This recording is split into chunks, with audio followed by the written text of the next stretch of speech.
Vietnam. Very good.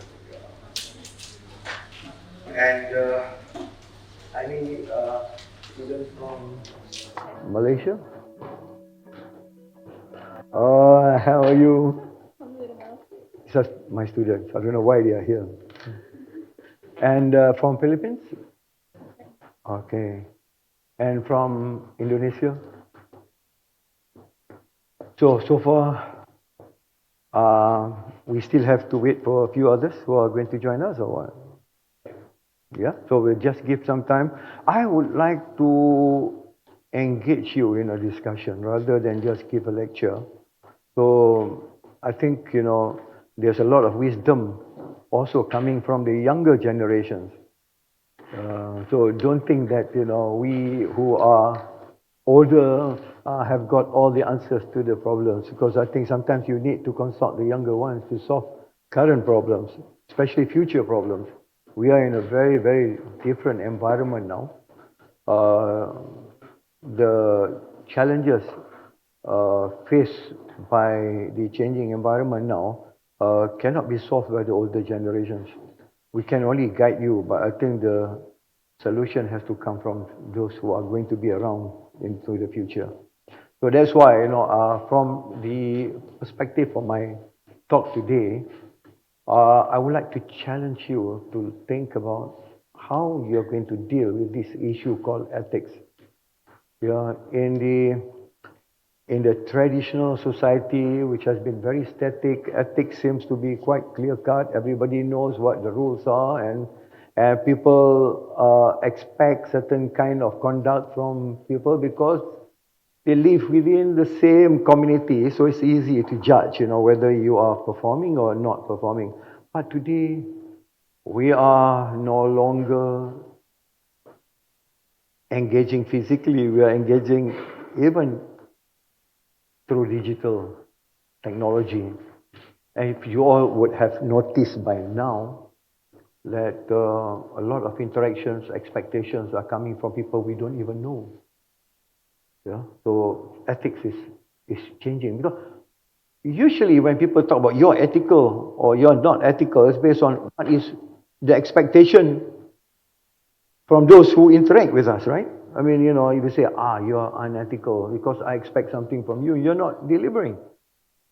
So how do I know all those who are somewhere located in the metaverse, who are expecting something because they see me in the web and they are giving their judgment on what I say and what I do.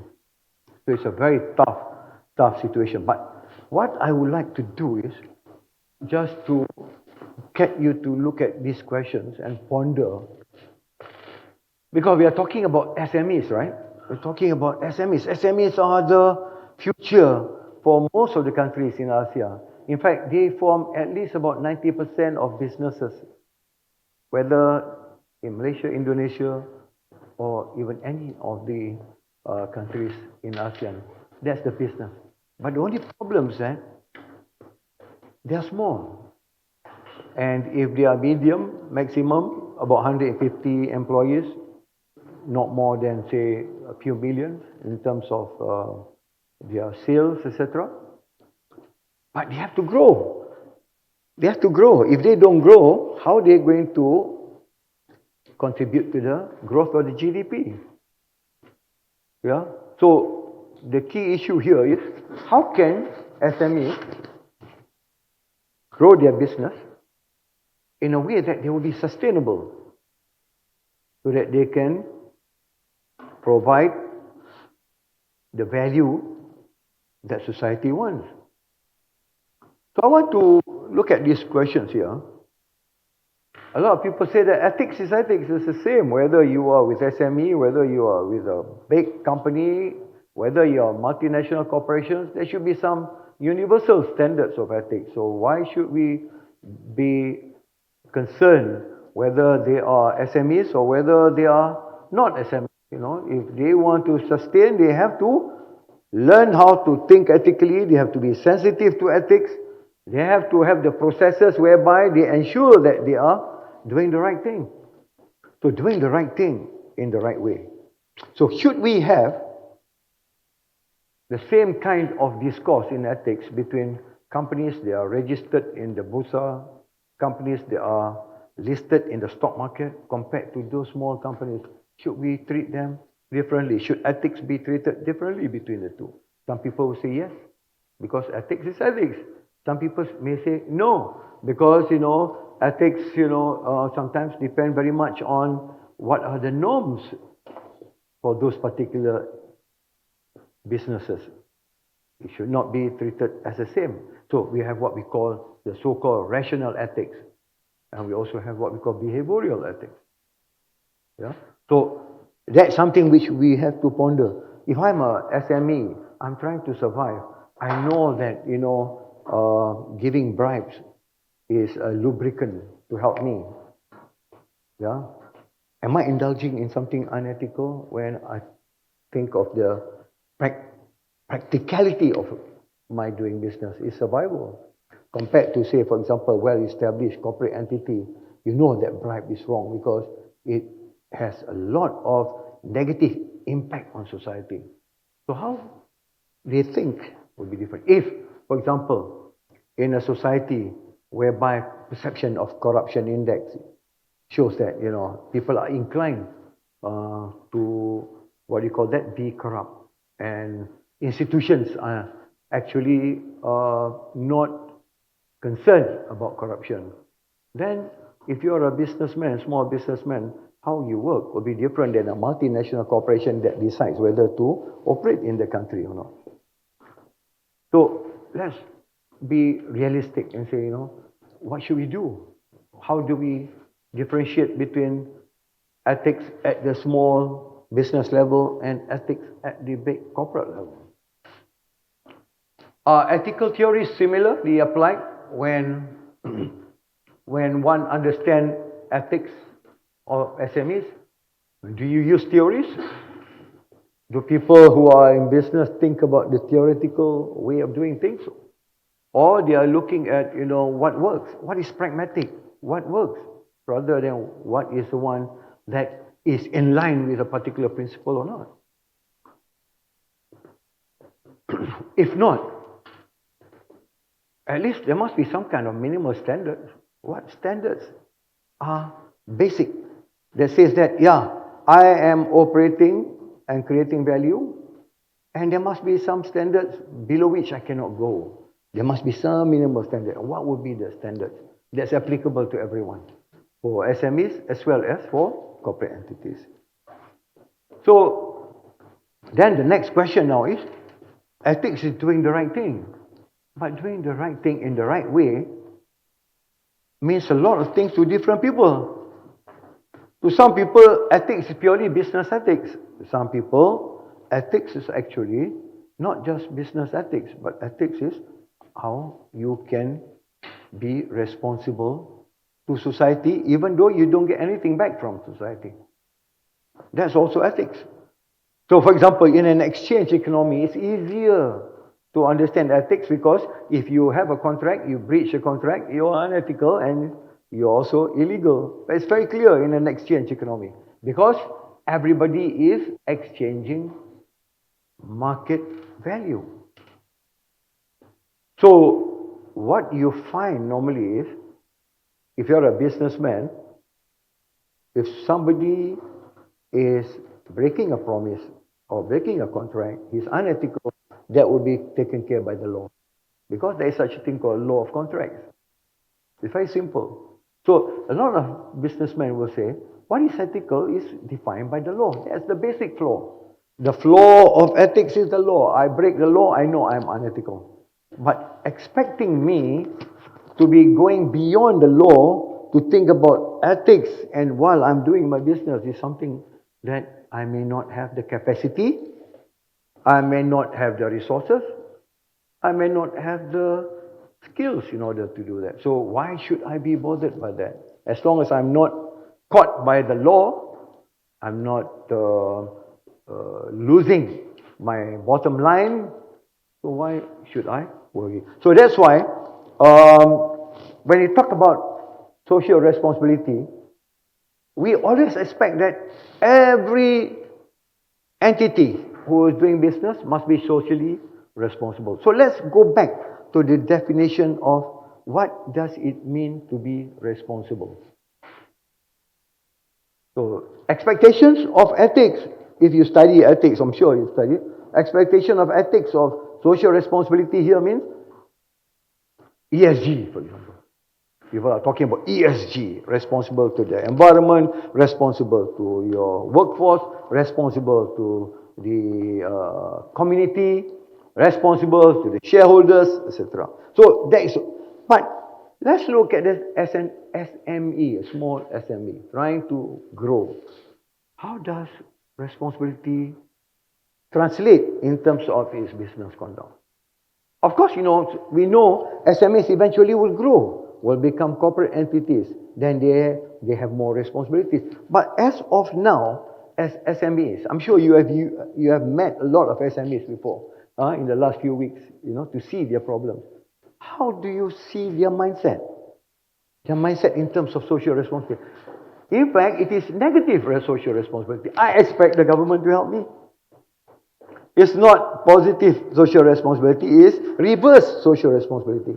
That's what they want. That's what ethics is all about. You have,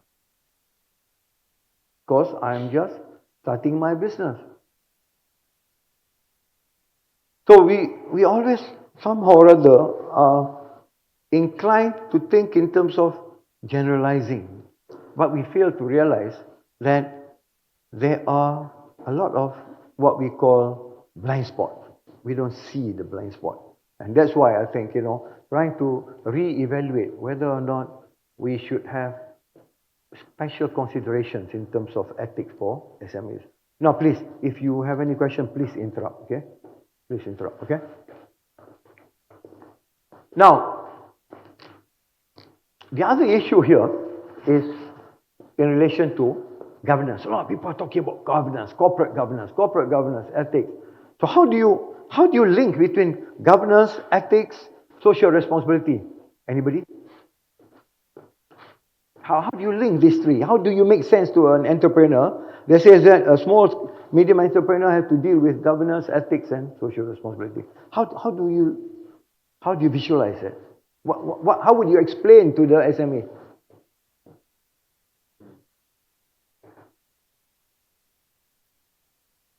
Anybody? Anybody? How would you explain to an SME? You go there and say, look, it's good for you. Governance is good for you. Ethics is good for you. How do you explain that to them? How does it make sense to them? Anybody? Get it? Yeah. I think since every business always do profit by getting into like the ethics and the government, it will make more consumers come to them because eventually customers are aiming for the ethical decision by the Right. Very good point. So you can tell them that, hey, ethics is good for you because your customers will be loyal to you and they will come to you. Your workers will continue to stay with you, and in the future, because of the loyalty, you are going to get more sales and your bottom line is going to improve.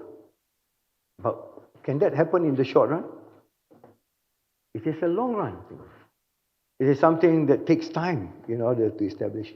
In the meantime, how do you tell them, hey, you start with becoming ethical, you start with understanding governance, and you start with social responsibility?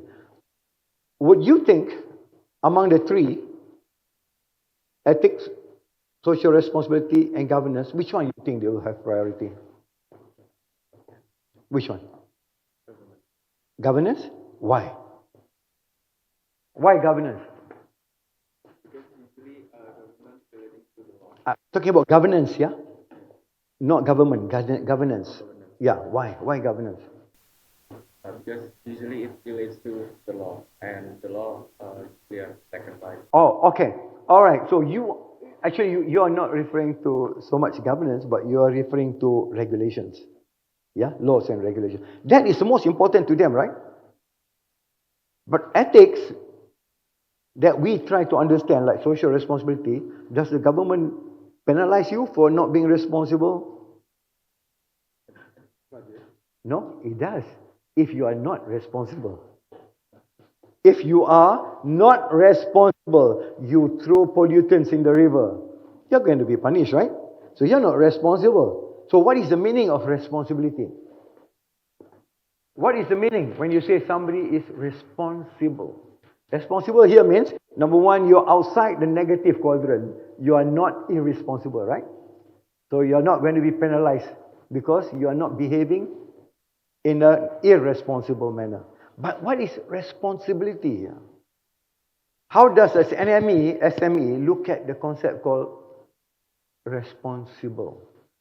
To them, it's very simple, right? Agree with me or not? To them, I'm being responsible if I follow the law. I don't break the law, therefore I am a responsible citizen. But today, society is expecting more. And not only from the corporate entities, so huge ones, with a lot of deep pocket, but also from small companies, they are expecting social responsibility in the context of ESG. But these small companies, what can they do? What can they do in terms of being responsible? What can they do? When in their community, maybe they will give some charity.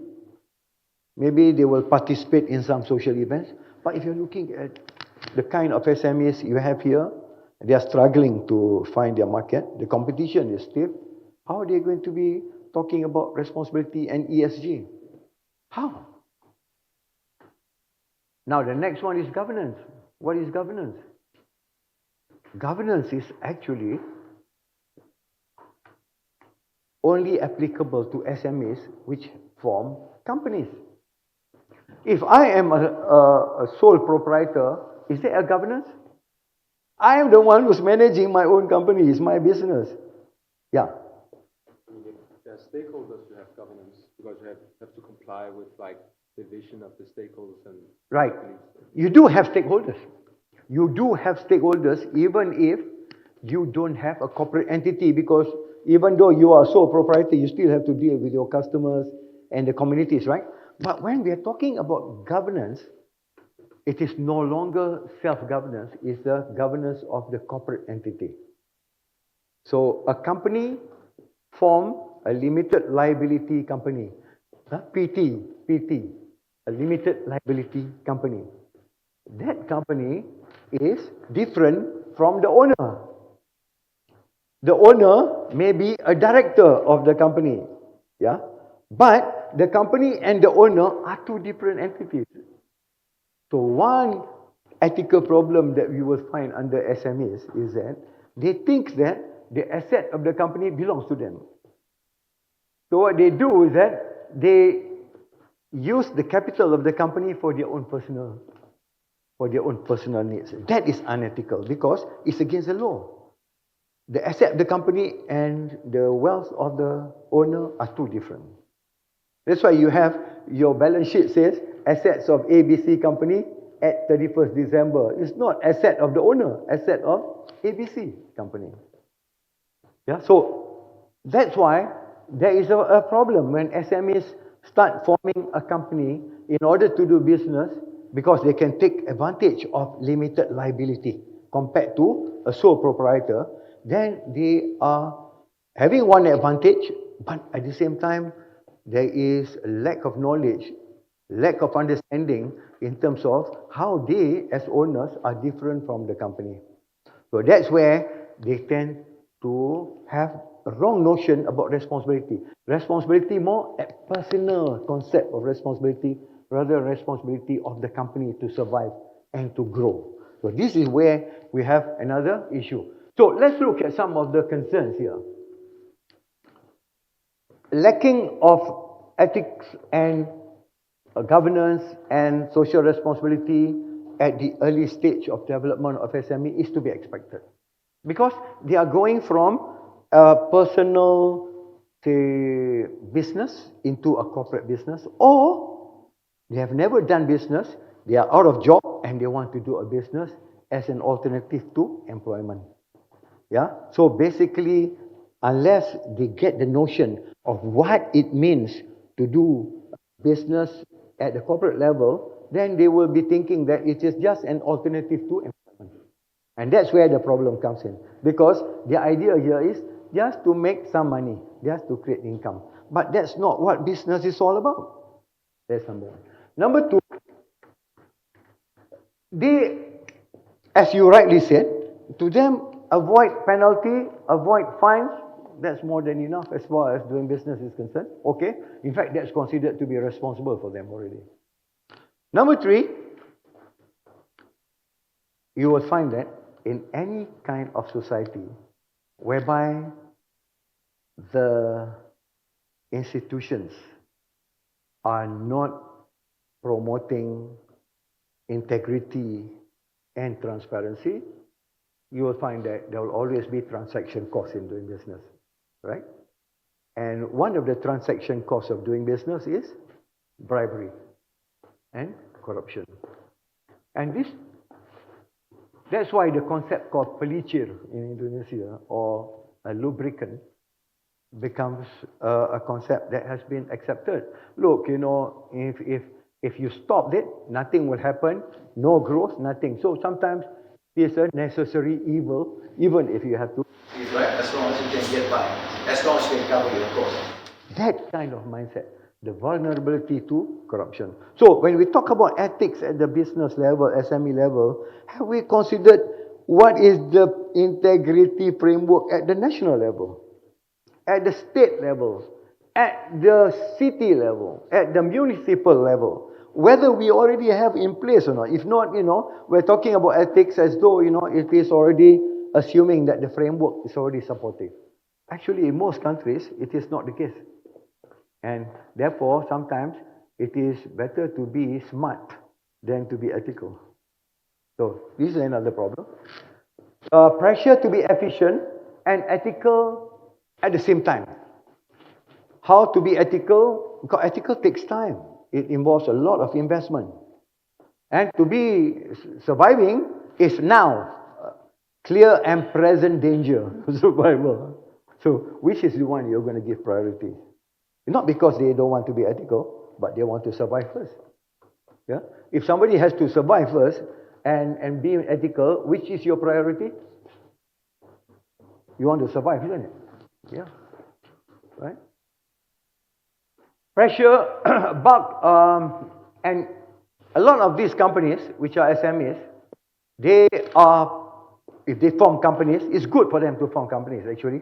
Today, I don't know about Indonesia, in Malaysia, we have a one-man company director. So you can be a company with one director and a shareholder. You don't have to have many shareholders, you don't have to have at least two directors. You can be sole director company. Why? Because it's limited liability. Yeah, so at least you can be protected from the creditors if you do have problem in terms of your indebtedness. Yeah, so your personal wealth is not going to be affected. That's the reason why limited liability companies are now in vogue. The other one is limited liability partnership. Small firms, people join together in partnership, but their partnership has limited liability. So the government is trying to encourage, the governments are trying to encourage small business to become like companies so that they can expand. But at the same time, the government, especially in England it's called Company House, in Malaysia it's called the Companies Commission. I don't know about Indonesia, but they are trying to encourage companies to grow and to have good governance and good ethics, but they cannot manage because there are thousands and thousands of these companies.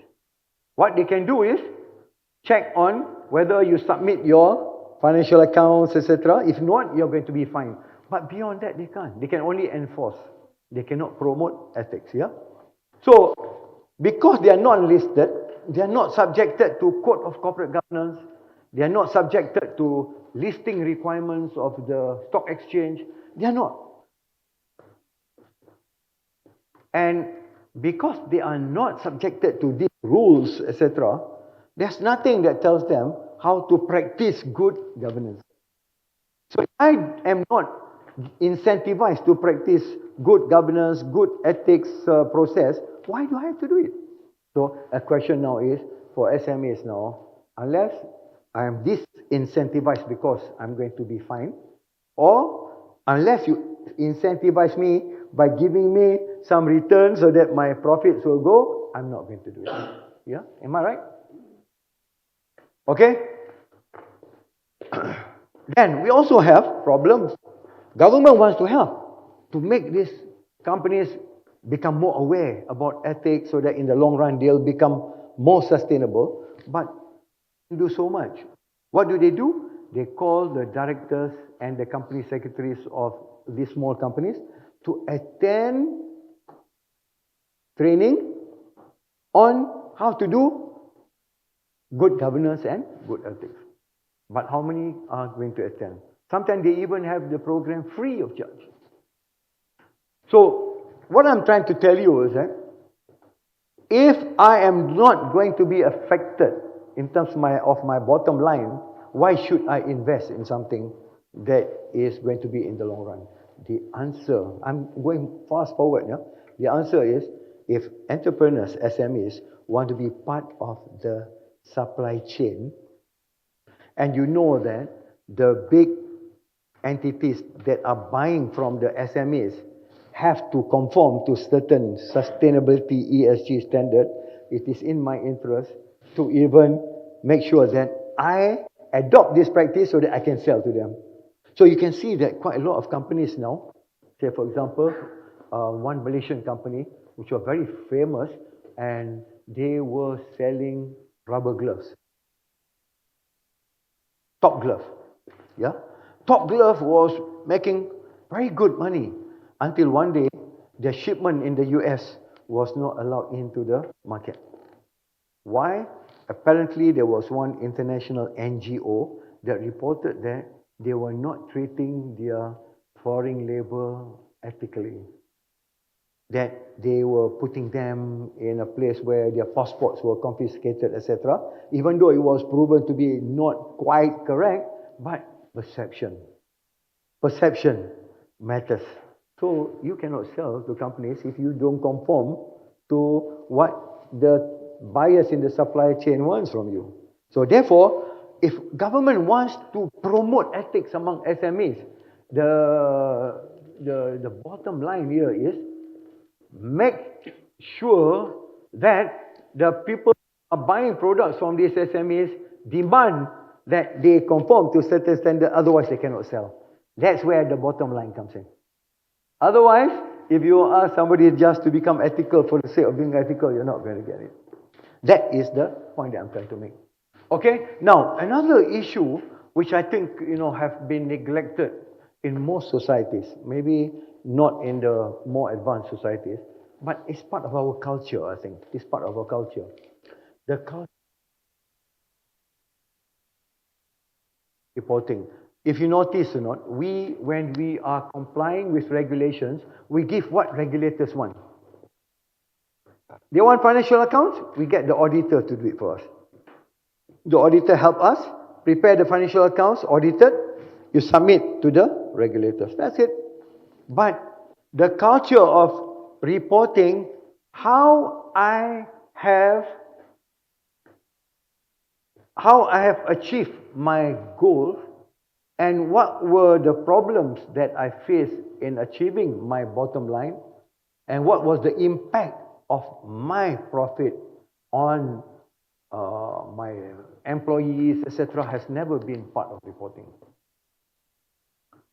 So in UK, United Kingdom, about 6-7 years ago, in their Companies Act, the Companies Act is an act for all companies, not only listed. Any kind of company, you have to conform to the act.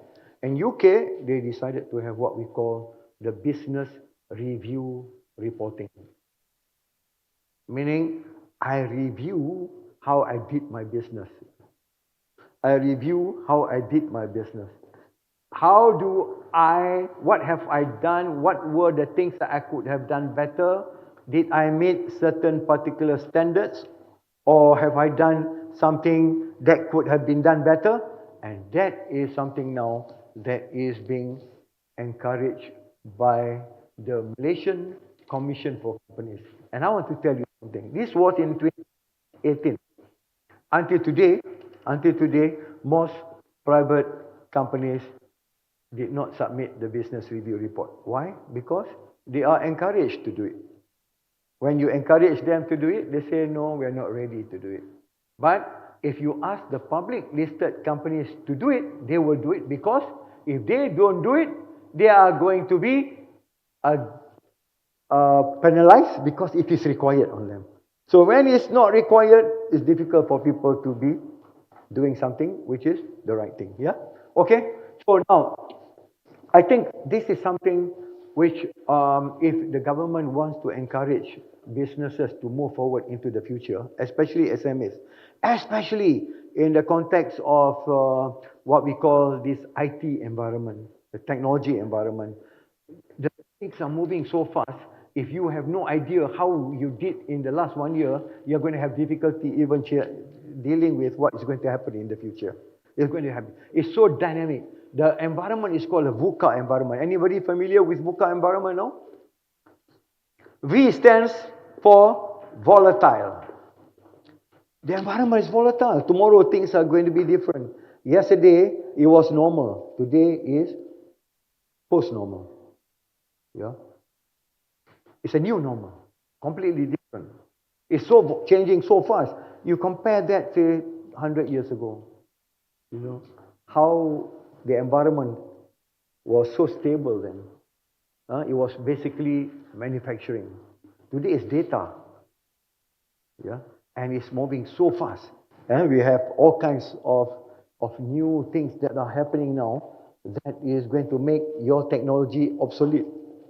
What used to be a modern technology is now obsolete. Yeah, you can see now what happens to Nokia. Yeah, remember or not the case of Nokia? It can happen to Kodak. Yeah, and now what happens to what ChatGPT coming? Yeah, it's going to be difficult for us. How we give examination. The students coming up with very good answer.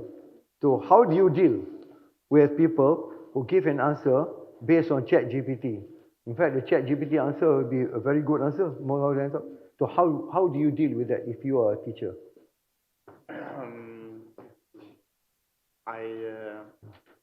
I would go through it thoroughly, and then I would compare it to what the student has previously performed.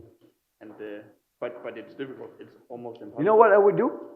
No. I would say use ChatGPT, but give an assessment of the answer from ChatGPT. See whether you agree or not. Then I would know how much you know, because you have to evaluate what ChatGPT says. So I mean, the environment requires us to keep in touch with a lot of things that's happening and how to address problems arising from this.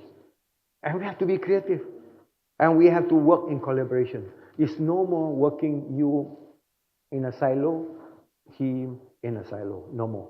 So we need collaboration. We need SMEs to work together under some kind of umbrella that will guide them. This is what governments can do to help. But governments cannot just help by saying, you do individually. It has to be something collaborative and concerted. Yeah. So we have to survive, and the environment is dynamic. V stands for volatile. Okay, fine, volatile. We manage volatility. What about you? Uncertain. If uncertain, how do you manage your risk? Risk is one thing, uncertainty is another thing. How do you deal with uncertainties? Black swan. Grey rhino. Rhino. Elephant in the room. Have you heard of this? Yeah. Now they are even talking about grey swan. I thought it was black swan. No, even grey swan is coming into place. So that's how things have become so uncertain. And then you have what we call complex. Why I'm bringing this? What's the difference between complicated and complex? What's the difference? Can somebody tell me? What's the difference between complicated and complex? You have a model. You have a theory to solve a problem. Yeah? A theory is simplified, right? Simple theory. But if you want to address complicated issue, you add a few more variables, right? Right? You add a few more variables, the theory become a bit more complicated, but you solve a complicated problem. But when you are dealing with something which is complex, even the theory, the variables in the theory are no longer relevant. A complexity here involves new variables that you have not considered in your theory. The theory cannot be applied. So that's why, as I said earlier, we come up with theories, but when we are solving new problems, we need the experiential part of those people who are involved in that problem, not people who came up with theories to solve the old problem. So therefore, in that sense, the challenge for entrepreneurs, especially SMEs, including the creative ones, how to survive in this kind of environment. How to survive the fact that the theory says that you should be doing this in your MBA, and tomorrow you are applying that theory is no longer relevant. It's not tweaking. It's no more tweaking the theory. The theory, even if you tweak, it's not going to help you. So that we have to be prepared. So imagine the challenges faced by the SMEs, and we are talking about asking them to be ethical. Okay? All right. Well, of course, if you ask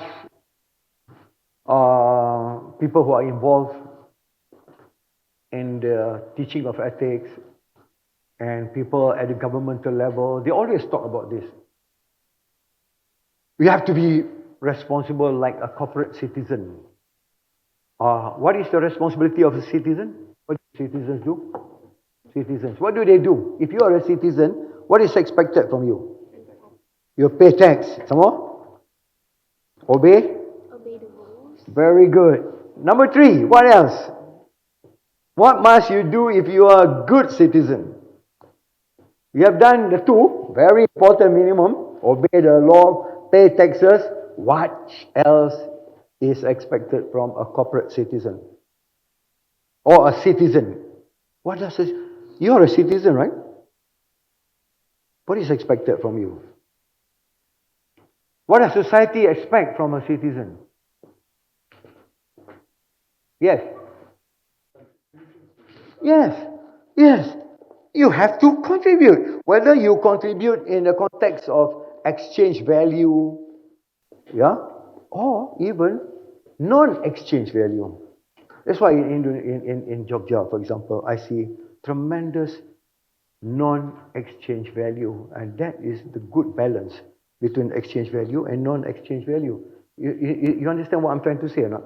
Our society has evolved in a market society whereby exchange value is something that is given more predominance or importance compared to non-exchange value. Because anything that is non-exchange, has no value in terms of market or exchange value, is very difficult in terms of how to manage it. That's why you have what we call the tragedy of the commons. The tragedy of the commons, the public common property like environment, climate, who's responsible to take care of it? Economics have got a solution for it, but may not be relevant in the context of the planet and the environment, because economics came up with what we call Coase theorem. Coase theorem says that if you want to solve the problem that involves common property, you just have to privatize it. So property rights. You have property right. The guy with the property right will ensure that there is efficient utilization of that particular property. If you don't have property right, if it is common property, everybody will overuse and overexploit that property. That's what's happening to the environment. But how in the world are you going to assign ownership to a corporate entity to take care of the planet and the environment? Are you going to do that? Are you going to trust Elon Musk to take care of the planet for you? Yeah? This is where the problem is. Because all this while, we have been so focused on giving emphasis on anything that has exchange value, yes. And together with property right, private property, yes, there will be optimal allocation according to economics. But unfortunately, I give an example. A forest is burning. The forest does not belong to anybody. So you have, what do you call that? The fire, what do you call that?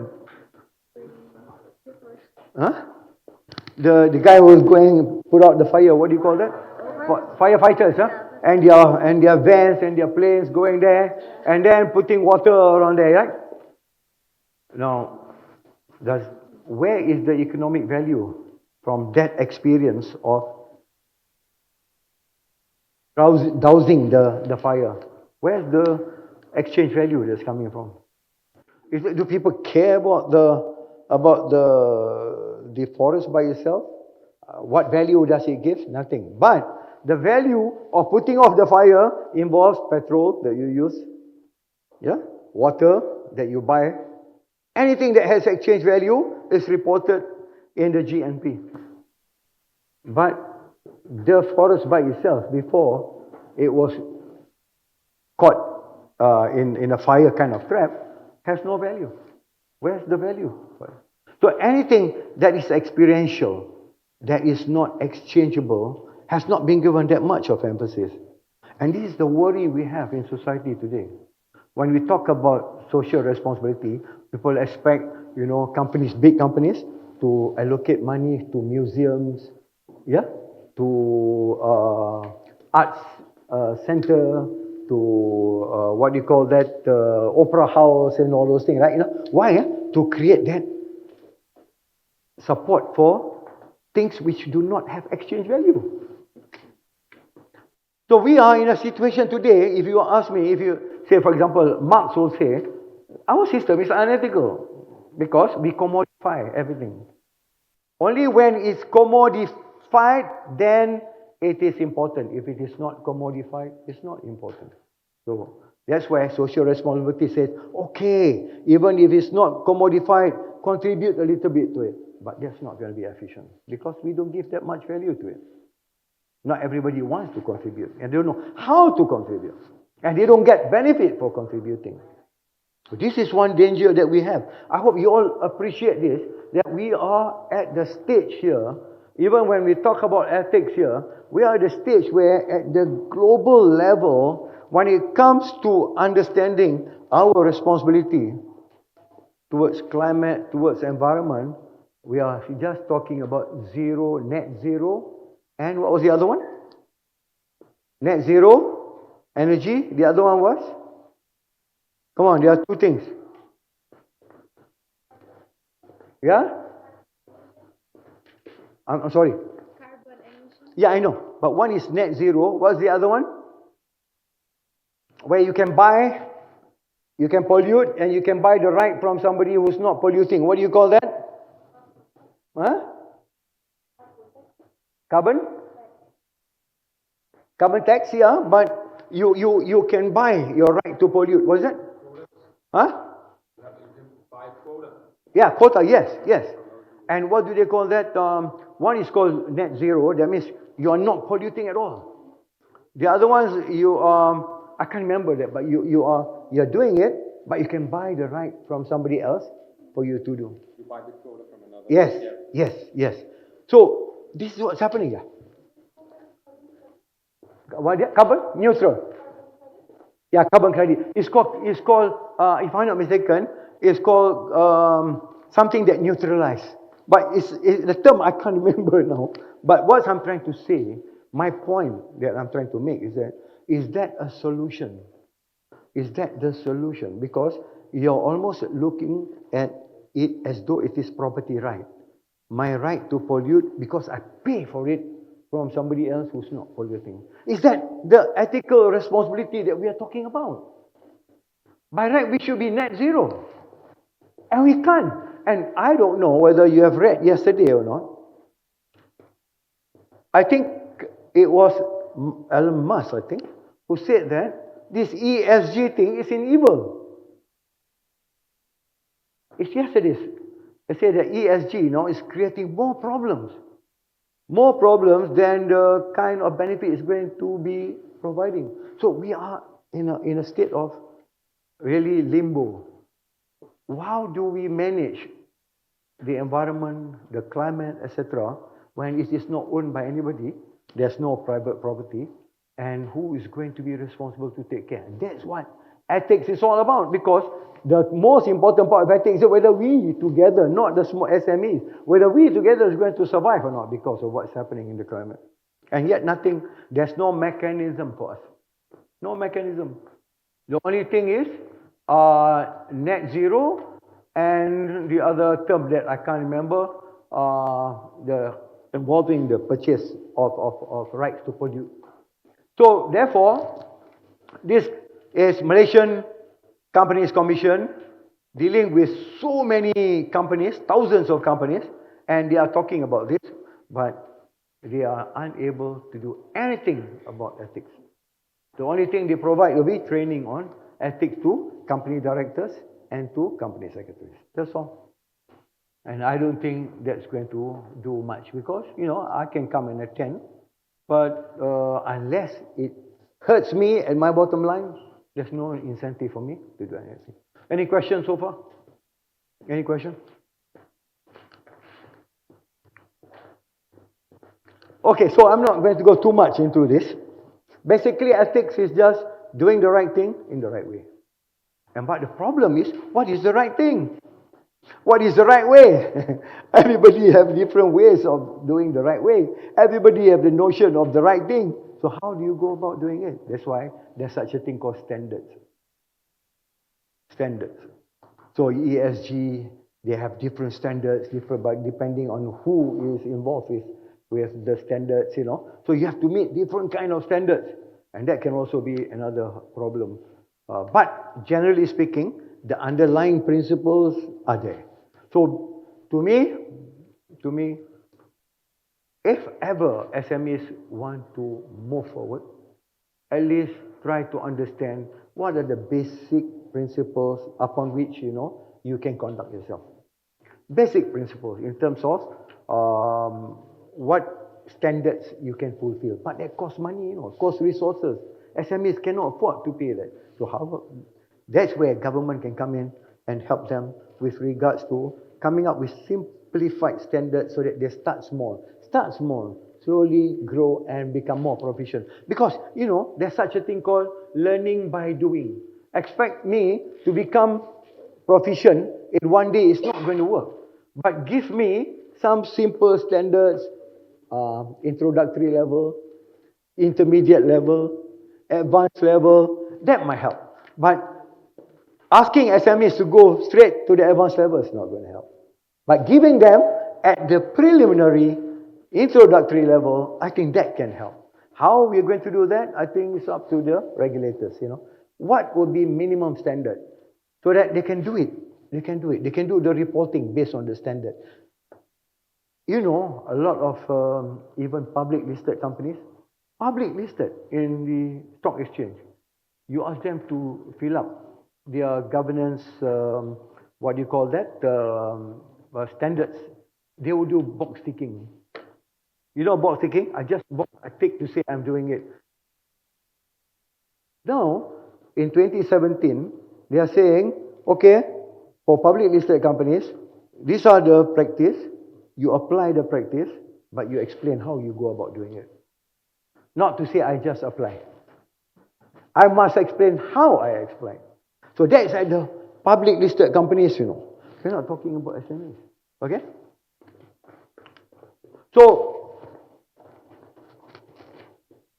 as I said just now about legal entity, the legal person and the human person, I think I've already mentioned it here. So we don't have to go into that. Okay, what are the normal ethical and governance issues? Some of them, not all. You have this, succumbing to bribery and corruption. This is normal. Either they are inefficient, therefore they have to pay bribe, or they are doing well, but they are known by some people and they look at the growth of this company and they start to come, and this is the problem when you have corrupt institutions. When they see you progressing, then they expect to get a cut from you. And this is where we have serious problem. So that's why to me, if at the national level, the pillars of integrity are not working, then you cannot expect too much from business. So what are the pillars of integrity? What are the pillars that make a society have integrity? Well, you need to have accountability. You need to have check and balance. Yeah? You need to have separation of powers. Yeah? You need to have so many things. So you can Google what are the pillars that make a society have integrity, where you will support every endeavor, whether exchange value or no exchange value, at least you will support. That's not happening. And these are some of the things that you see. Look at this, what is that?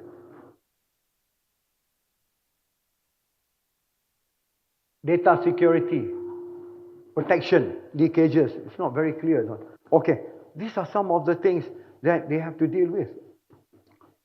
Yeah? Risk management. Okay, I want to give you another example. If you are a company, even though you are not listed in the stock exchange, as long as you are a company, the Malaysian Anti-Corruption Commission have actually introduced what we call the adequate procedures. Adequate procedures against corruption. Let me define corruption. Based, a lot of people have different definition of corruption. If you go to mostly European countries, their notion of corruption is very much clearly defined to include bribery. Only bribery, basically. That's why you have the ISO anti-bribery kind of standards. But in Malaysia, I don't know about Indonesia. In Malaysia, corruption involves three things. Corruption involves bribery, whether taking or giving, involving gratification. Number two, it involves abuse of power. Abuse of power is also considered as part of corruption. Yeah? It's not just giving and taking of bribes. It's abusing of position of power. And number three is falsifying documentation, like claims and all those things. These are the three areas. So now, the irony, they want to introduce it, but it's not going to be effective for a lot of reasons. But if you happen to be caught, you're going to be in trouble, isn't it? But this is what the law says. Section 17A of the Anti-Corruption Act. What it says is simple. I just want you to see how it applies to small business.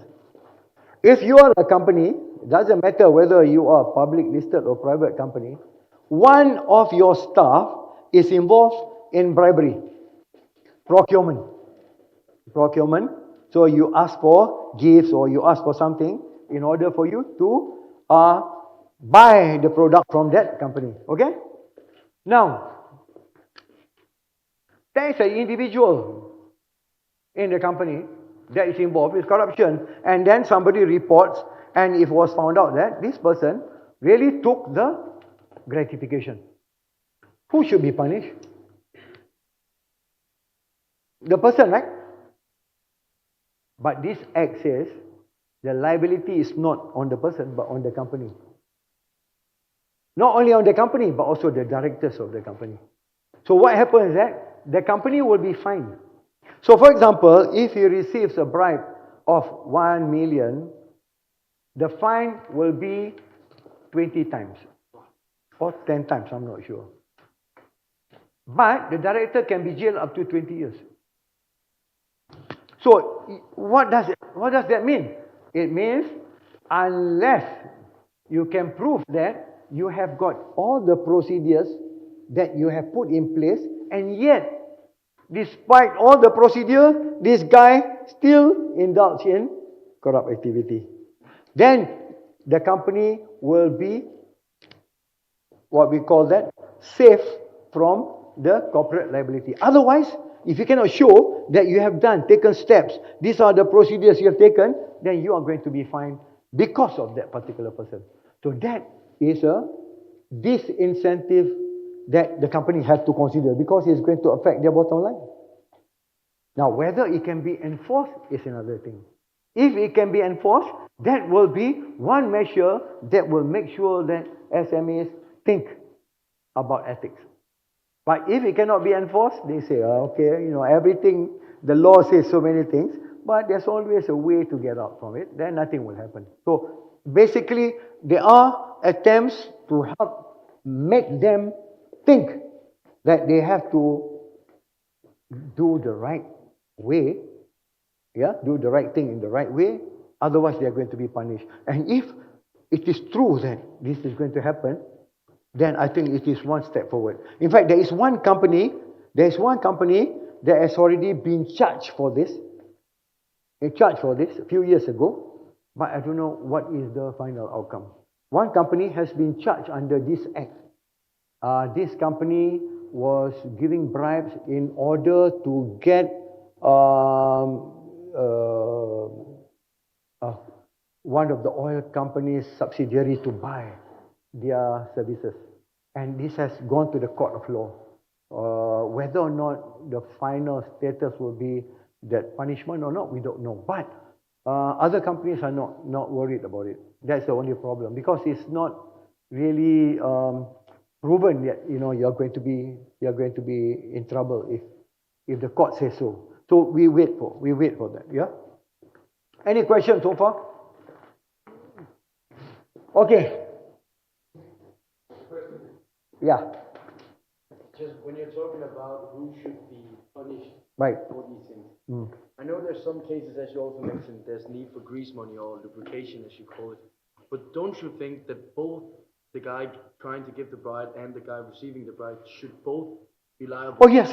In the case of the Anti-Corruption Act, it's not only the recipient, it's also the giver. Yes. The gratification involves both parties. If it was more because you asked Yes. who we thought it was, don't you also think it should be both? Yeah, it is. It should be. Of course. Yeah, the giver as well as the guy who asked for it as well. Yeah, you're right. In fact, in the definition of corruption, it involves both parties. Thank you very much. Yeah. Any other question? Okay. So therefore, coming back, business partners, sole proprietors, they're human persons. Yeah, I'm a human being. Of course, people say ethics involve character, how you were brought up, etc. How you're going to apply. But if you're a sole proprietor, you and your business are the same thing. But if you are a company, you and the company are two different persons. One is a legal person, you are the human person. And how you interact are two different characters, two different persons. So therefore, governance means, what does governance mean? When we talk about governance, we are not talking about sole proprietors. We're talking about companies. So governance means I make sure that this company in which I have ownership will be properly managed so that it will grow into the future. That is the simple, most simplistic definition of governance. So how do I go about doing it? I oversee, I have controls, yeah? You have proper controls and you manage your risk, right? And then you exercise leadership so that the company will go forward. It is also relevant to ethics because if I'm thinking of my own interest and not the interest of the company, yeah, then I'm unethical, but I'm also doing something illegal. Why?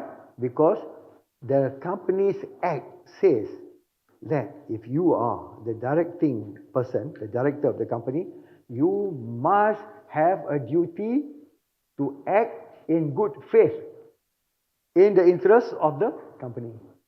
And you must exercise due care so that you don't act as you wish, because the company, it's just like you are managing an orphanage. You are managing an orphanage. How do you manage an orphanage? You have to exercise care because they cannot think for themselves, right? The company cannot think. The company doesn't have a mind of its own. Who is the mind of the company? You, the owner. So that's why ethics is important, because it involves being responsible to manage your company and also being accountable to the others who put in their money with you. So that's why governance and ethics, you cannot separate, because the element of accountability is there. Responsibility. Yeah?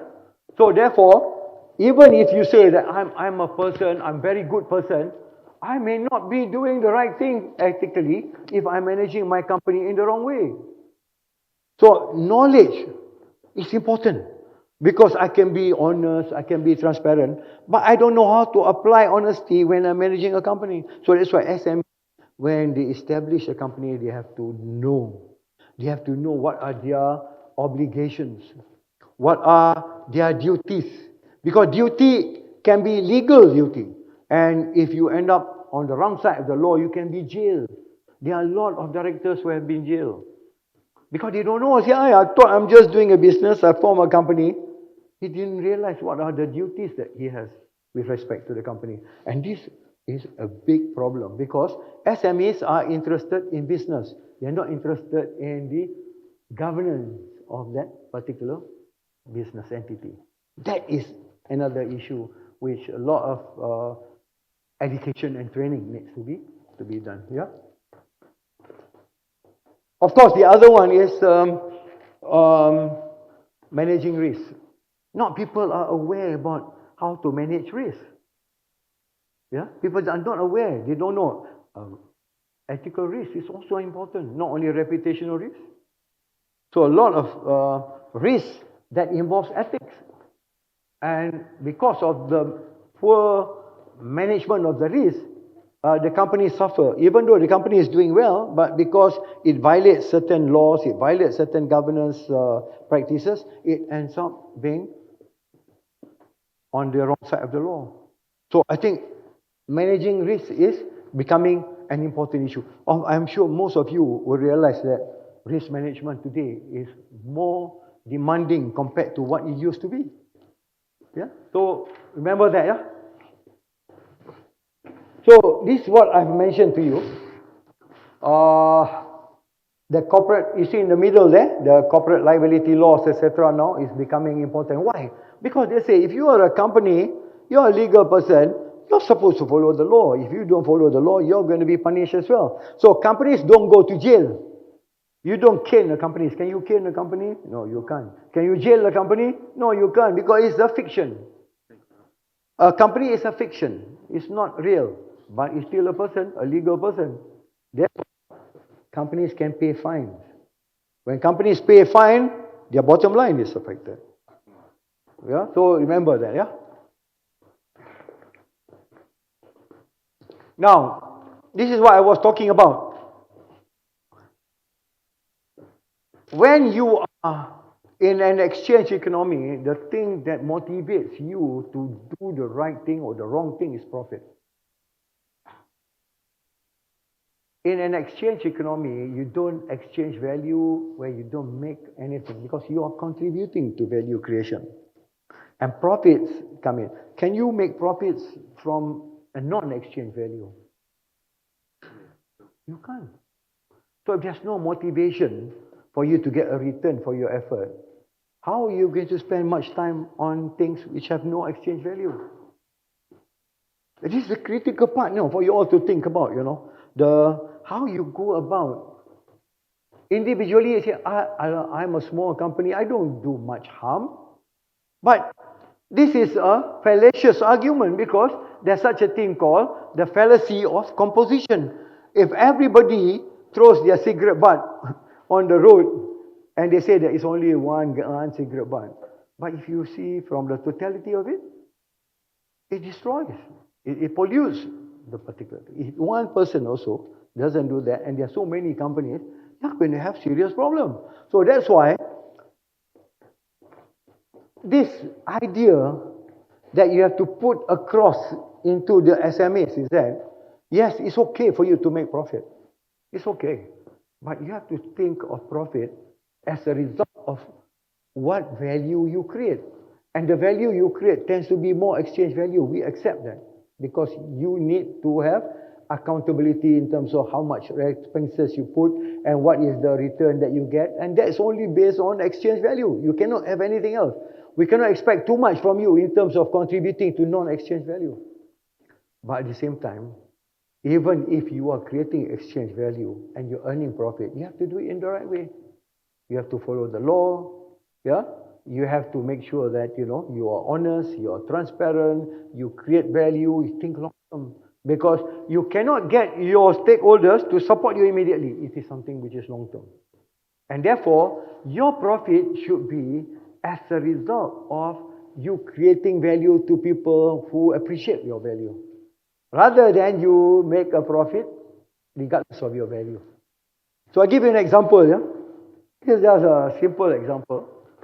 This guy goes to the roadside in the evening and he has a lot of this, what you call paper fan, where you, what do you call that? Kipas. Yeah. So he's selling these kipas. And so it was very nice drawing, etc. And people bought it. But when they use it, after a while, it breaks. It breaks. So they came back to him the next day and said, what kind of fan are you selling us? Yeah. How come you're selling us something which has poor value? So the guy asked them, how did you use the fan? He said, we did this. Oh, I forgot to put in my instruction manual. Actually, you put the fan there, you shake your head. So imagine, you can do a lot of things that you can get away in the short run, but in the long run you will lose out. Yeah? All right. Now I think we have already covered some of this. One thing I want to indicate here that may be of concern not only in Indonesia but in many parts of the world. Remember, I told you that you become an entrepreneur sometimes, number one, for many reasons. Some people, they become entrepreneur because they think there is an alternative to creating income, right? Sometimes because of the COVID, a lot of people became unemployed and they decided to become entrepreneur. And you see a lot of them are selling online through TikTok. Am I right or not? A lot of people are doing business and promoting other people's business through TikTok. So entrepreneurship starts, from not creating something of original value, but, helping to sell for others. Okay? Some people, they do Grab and all those things as a source of income. But it's not something based on skills that can carry them into the future.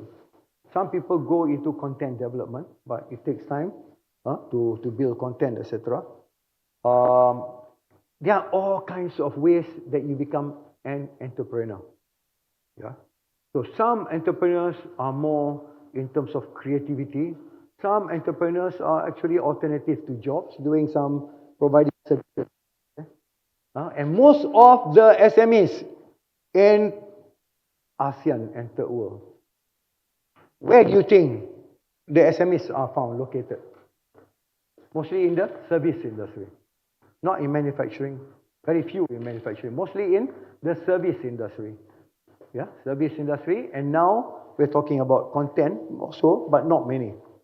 So that is one thing. Moving away and all of a sudden becomes an entrepreneur. Instead of actually entrepreneurship has been something that the person has been wanting to do. It's actually by default. By default, you become an entrepreneur. Some have become entrepreneur because they wanted to be an entrepreneur, because coming from a family of entrepreneurship. Right? Now, among these, there are some, including those who come from family of entrepreneurship, their notion of what will be a vision for them is more limited to, at what age am I going to retire and have a good life with all the money that I've made? So, it's only within one generation. Until I retire at the age of, say, 40, 50, after doing my business, I sell my business to somebody else, yeah, to a company, and then I retire, have a good life. So, is that the kind of SMEs you want to see developing in the country? That's not what we want, right? Because the company is supposed to be a going concern. The company is supposed to be there and grow. That's what governance is all about. But what happened is, I develop the content, somebody, some big companies want to buy, I sell it, and I have a few millions and I can retire. So that kind of motivation of SMEs is not going to be useful for us. Even though you're ethical, it has no relevance.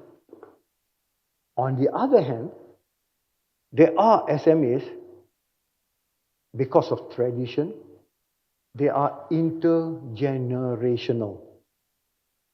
That means they are thinking not for their lifetime, they're thinking of the life after their life. You have family businesses. Even then also you have problem. Because you confine the business to the family, and you don't want others to come in to put in the capital because you do not want them to control the company. So what happens in most of these family companies, after 2-3 generations, the company go bust. So what we need actually in terms of SMEs are those that are thinking over time, whereby eventually you become public listed. That's how you help to grow with the company, to the social development. You become public, and therefore you may have some shares in the company, but actually it becomes a public company rather than a private company. Although you can say, well, there are some big companies in Malaysia and Indonesia that are private, and they are still doing well. Yes, of course, they are. They are. But in general, what you see is that they don't grow to become big public listed companies. So that is another problem. When you talk about ethics, ethics is long term. Ethics is not short term. Ethics is something that will be able to sustain the company over a long period of time. So this is another issue here, the time horizon here. Inability to transcend lifetime horizon in their visioning. They are very short term in nature. I don't know how that can be overcome, how governments can help to play the role to ensure that companies continue to grow.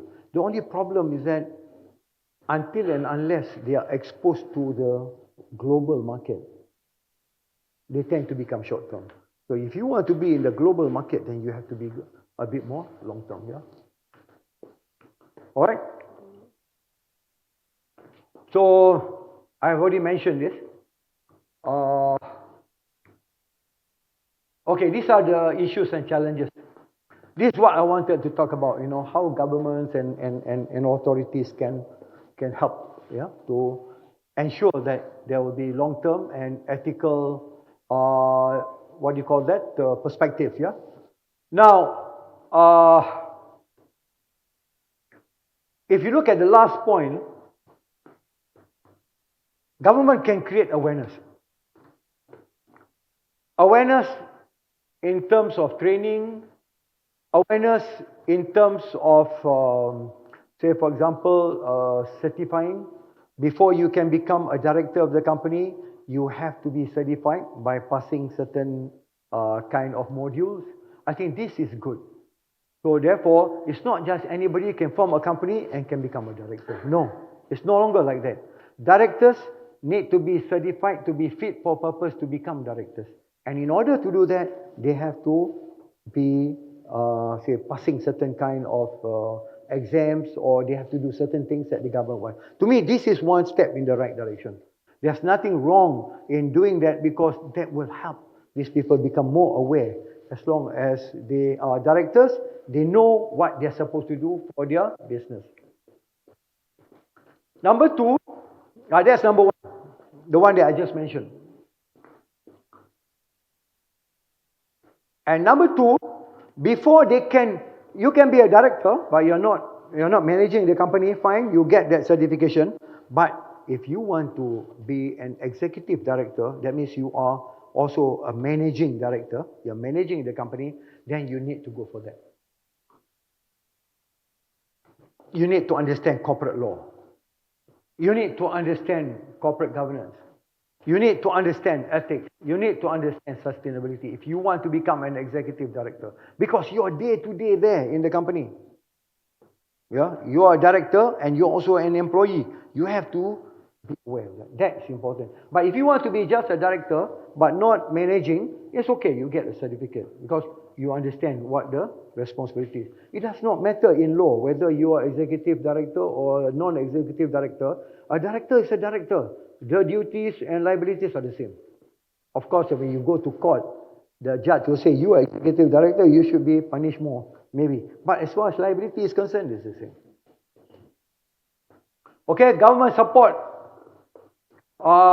in providing venture capitalists with those companies that have been certified. Where the directors have been certified, then there is an incentive. So it's good. I have this certification. I can try to achieve some support from venture capitalists because supported by government. Yeah, not any kind. Dick, Tom, and Harry can get it. Yeah, and then of course, education and training regarding leadership and effectiveness. I belong to a professional body called ICSA in the past, but now it's called Chartered Governance Institute, yeah, in London. And we have the Malaysian branch, and in Malaysia we came up with a book called Governance Guide for Private Companies, not for public listed companies. So at least guide, practice notes will help, yeah? Okay,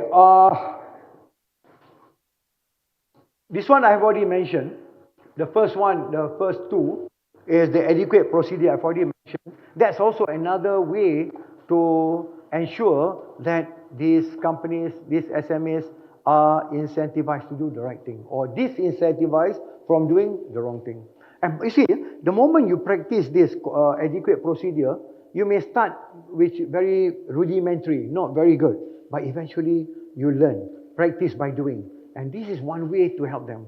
They have to start first, and then never mind, you improve. Later on, it becomes part of the culture. When it becomes part of the culture, then it helps a lot. Because when we talk about behavioral ethics, it's culture that determines the norm. It's not so much the rational principle, it's a culture. But if you can establish a culture, you're already in good place already. So it takes time, but we have to start doing it. All right? Look at the second last bullet point. It says here, the so-called business review reporting, where you start writing about your experience in business, what happens with your employees, what happens in terms of your energy reduction, what happens in terms of your governance, how you can improve. That one has not happened yet because nobody is doing it. There's no incentive. But I think as I mentioned earlier, for public listed companies, they are making sure that you follow, otherwise you are going to be violating the rules, but not for private companies. So a long way to go.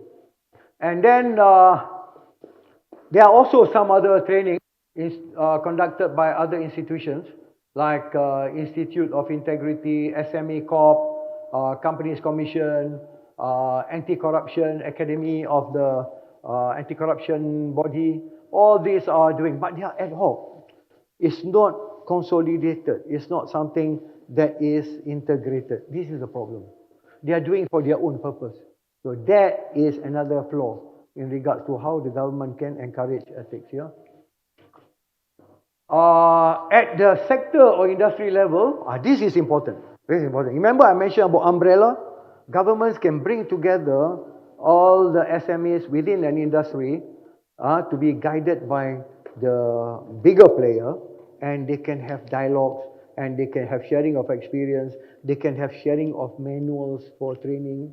So this is another area which governments need to consider, which is develop consensus on what is ethical, what is unethical. So for example, I'm a big company in the industry. I'm buying your product. So, I train you to make sure that, when you supply to me, at least you fulfill certain kind of minimum standard. So within the industry, there's consensus among all of the parties.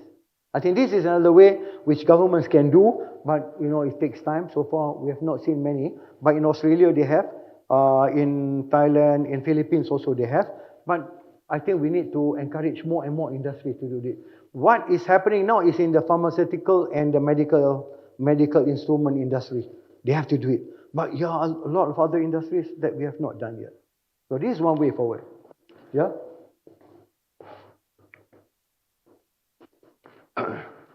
And also, governments are also buying from SMEs. So if governments have got good procurement standard, that will help. Because right now, a lot of political influence come in, and you buy because of connection rather than because the guy is able to provide good quality stuff. Then if the government is not supporting by having good procurement policy, you're not going to help with ethics. So ethics require that the government, as procurer of goods, they impose policies on all the government departments, etc., that you must make sure that the potential suppliers meet certain minimum standards. This will help because it is an incentive. If you are not doing it the proper way, you are not able to sell to the government. Unfortunately, as I said, because when you have corruption at the political level, it becomes problematic. I don't know about Indonesia, but it applies to a lot of third world countries. And then, of course, among those people who are making decisions in the agencies, they must practice declaration of interest.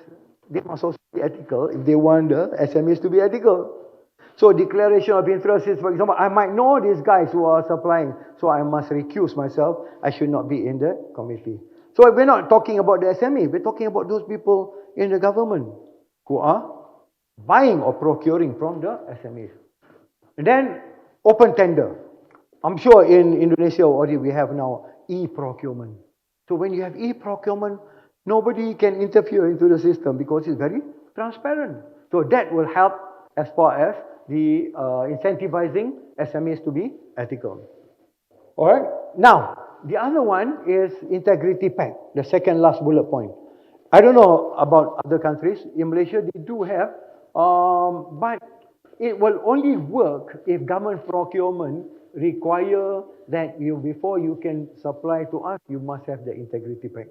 But if you don't have, then it becomes a problem. How to institutionalize in such a way that in the supply chain, everybody who are supplying to the big company or the government must require integrity pact. What is integrity pact? Integrity agreement. To show that I will start the process of making sure that my processes, procedures, etc. are ethical. So therefore, I'm not at the top level, I'm at the beginning level, but I have the pact to say that I want to move forward. So over time, I will improve. So that is the best way to do it. So I think integrity pact enforced by government is important. I don't know, do you have that in Indonesia, integrity pact? Do they have that? I think that is one way to do it, how to help them do the ethical climate survey, where are the weak points, improve on it, and as you go along, then you become better and better. That's how we're going to do it. And lastly, political will to eradicate corruption and unethical practices. How? Whether governments can do it, whether they have the political will to do it, whether they can really take drastic action to curb corruption will also play a very important role in supporting this. So, the other one is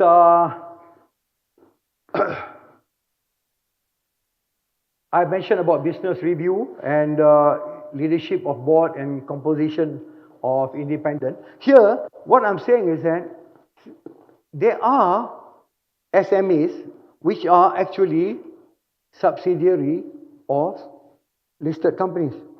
So that one is okay. You know why?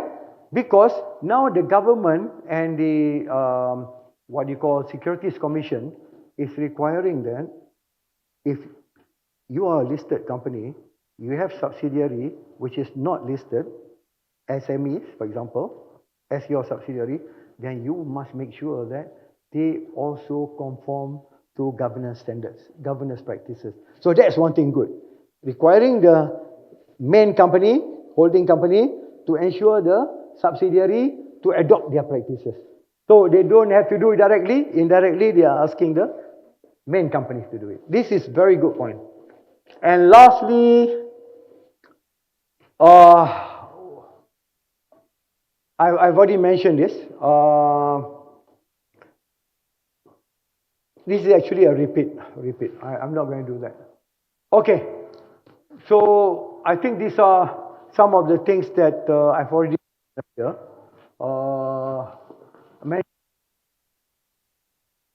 Mentioned. Early warning, unethical detection process for things which can help. So I think I'm not going to spend too much more time. Just a recap here. So private companies, SMEs, will only adopt when mandatory. Number two, if there's no incentive and if there's no disincentives, nothing will happen. Yeah. And number two, when supply chain partners require, yes, you will do it. And if you are talking about private companies that are subsidiary of public listed companies, then there is hope because they have to comply. And companies where you have no intergenerational perspective, they are less likely to think long term and their notion of ethics will not be what will provide sustainability for them. And lastly, we are still at the stage where growth, valuation of company is still more important than ethics and culture. So culture is still lacking. And that is the problem with us. So any question, answer. Any question for me to answer? So the challenge ahead is there, but there are avenues where we can make the SMEs become more conscious of their role and responsibilities. The only thing is we need to have political will and also the right kind of incentives and disincentives. So don't expect SMEs to become ethical just for the sake of become ethical. Yeah. Any companies will always think of their interest, but we want them to think long-term interest, not short-term interest. Okay. Thank you very much. Any question?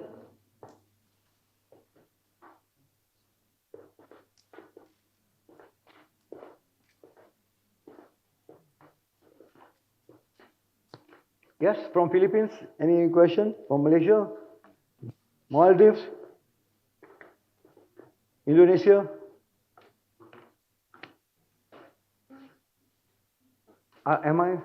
Is that enough time or what? Sure. 2 more minutes. Oh, okay. So let me ask question. If you don't have any question, I'll ask you a question. Yeah, okay. So I'm not sure. In my view, instead of the entities, small or big, regardless of their size, they should have viewed this ethics as not as part to join the wagon, part of the supply chain, but they should more look at the output of it, like the result of not compiling to these ethics and regulation. Like if you want to be part of the supply chain, you have to be ethical. Otherwise, you will disturb the supply chain. Right. You will become the burden of the supply chain. But you will not be included in the supply chain. Yeah, that's the thing. Right. So if you view this ethics and regulation just to be part of the team or supply chain, so please include that if you are not ethical enough, you will build the burden of the supply chain. Right. This is a message that we should put across. Yes. Yeah, thank you very much. Yeah. Any more? From Philippines, any question? Any comments? Your sharing of experience? What have they done in the Philippines to incentivize? Yeah, that's also my thoughts earlier that preparing sustainability reports, for example, is very tedious. And so with SMEs, they do not have that kind of resources and commitment enough to participate in those like the publicly listed companies. And so I am wondering what kind of incentives would be possible enough or like tangible that they can really feel the immediate impacts if they participate in those ethics and regulations as well. What do you think? Well, as I said, the immediate impact is regulation. Because the moment you get fine penalty, already that's immediate. You have to go to court, and it's going to affect your bottom line. But the question now is not so much the negative quadrant. The question now is that how much value you can create if you move to the positive quadrant, where you are taking care of this already, but you are doing something like, for example, creating value to the customers' loyalty. It's also part of ethics. Creating good value to customers is also a very good way of being ethical, rather than just focusing only on compliance and penalties. Yeah. So, like for example, in Philippines also, you have this consensus, with regards to medical tools and pharmaceutical companies. Yeah. So build that consensus. Let people know that actually, when you meet and you what do you call that? Collaborate, and you learn things which you have not learned when you are working on your own. So that's why I say to handle the complex environment, you cannot just depend on a theory and solve the problem, because the theory may not be relevant.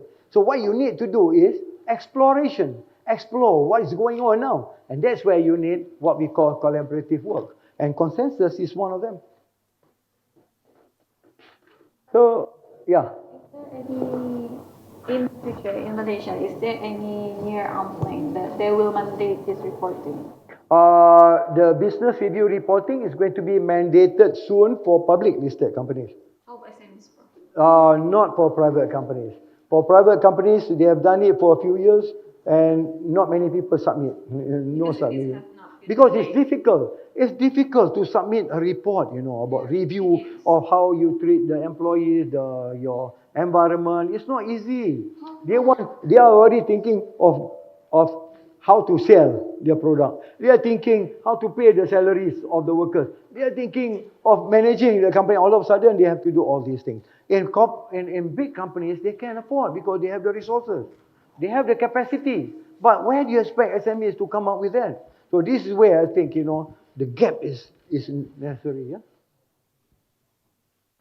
Okay, so I think we have come to the end of the session. I hope that it has been of benefit to you.